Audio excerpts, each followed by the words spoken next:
All right, hi everyone. This is the Traditionalist, and we will be continuing our series on the end times. Last time I was talking about Revelation 6, and so this time I will be talking about Revelation 7 and 8, and maybe more depending on how long this video takes. If you guys want some more context, go watch my previous three videos in the series. But today I will be talking about the 144,000 and other interesting things. All right, so Revelation 7 1 to 8 says, "After this I saw four angels standing at the four corners of the earth, holding back the four winds of the earth to prevent any wind from blowing on the land or on the sea or on any tree. Then I saw another angel coming up from the east, having the seal of the living God. He called out in a loud voice to the four angels who had been given power to harm the land and the sea.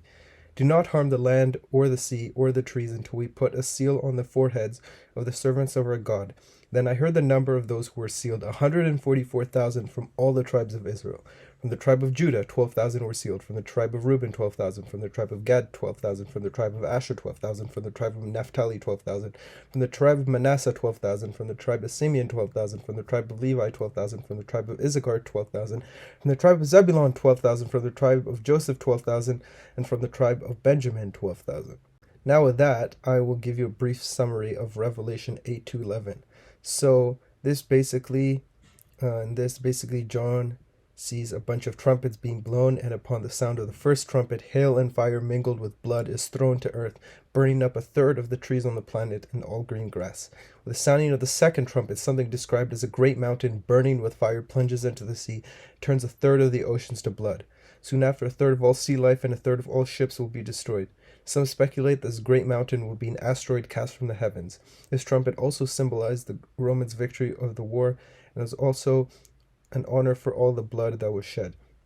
Now, with the sounding of the third trumpet, a great star called wormwood falls to the earth, poisoning a third of the planet's fresh water sources, such as rivers and springs. Men will die from drinking its bitter taste.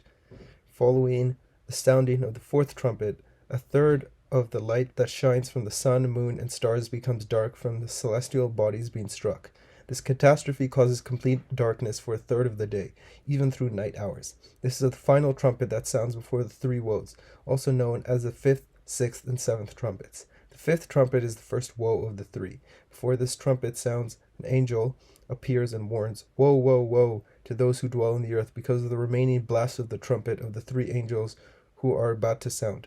The fifth trumpet prompts a personified star to fall from heaven. The star is given the key to the bottomless pit. After opening it, the smoke that rises out of the pit darkens the air and blocks the sunlight. Then from out of the smoke the locusts are unleashed. The locusts are scorpion-tailed war horses that have a man's face with lion's teeth. The hair is long and they fly with locust-like wings.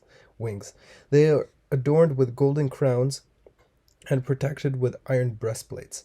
They are commanded by their king Abaddon to torment anyone who does not have the seal of God on their forehead by using their scorpion-like tails. It is also made clear to them that they must not kill anyone during the 5 months of torment. After the fifth trumpet blasts, the sixth one sounds. This is the second woe, where four angels are released from their binds in the great river Euphrates. They command a force of 200 million mounted troops, whose horses exude plagues of fire, smoke, and brimstone from their mouths. The mounted horsemen wore breastplates with the color of fire, hyacinth, and brimstone. The horses are with lion's head, and their tails as well are like a serpent with a head. The plagues exuding from the horse will kill a third of all mankind. The sound of the seventh trumpet signals the third woe. This is the final trumpet and the final woe. Loud voices in heaven will say, "The kingdom of the world has become the kingdom of our Lord and of his Messiah, and he will reign forever and ever." All right, so clearly this is definitely not anything uplifting. This is probably why you'll never hear this preached at church, but this is important to know. And so, obviously, since this is still going to happen in the future, I can't really, give you any accurate details on what exactly these things will be like, but we can start at least with 144,000. So, there will be 144,000 from the tribes of Israel who will be saved. And so this essentially means 144,000 Jews. Now, I know that some religions, or maybe some denominations, I think the Jehovah's Witnesses or maybe someone else, they claim that they're the 144,000, although we see there are 12,000 from each tribe of Judah, and I mean each tribe of Israel. So it can't be, just I mean, it has to be Israelites. So essentially, what this means is that there will be some Israelites who do get saved, 144,000 of them to be specific, and they will have the mark of the Lord, and this will protect them from all these incoming calamities. And then, as we see, there are 7 trumpets, and each of them announces a disaster. And what this means is that, like, I think a third of marine life will die, a third of trees will die, a third of people will die, and there'll be, asteroids coming and stars falling down, and these, what is it? These locusts are unleashed that, go around and killing man. And so, again, this is very worrying, but it's important to know this, because if this ever happens during your lifetime, then you will know that this has all been predicted, and that no, this will not mean the absolute end of the earth.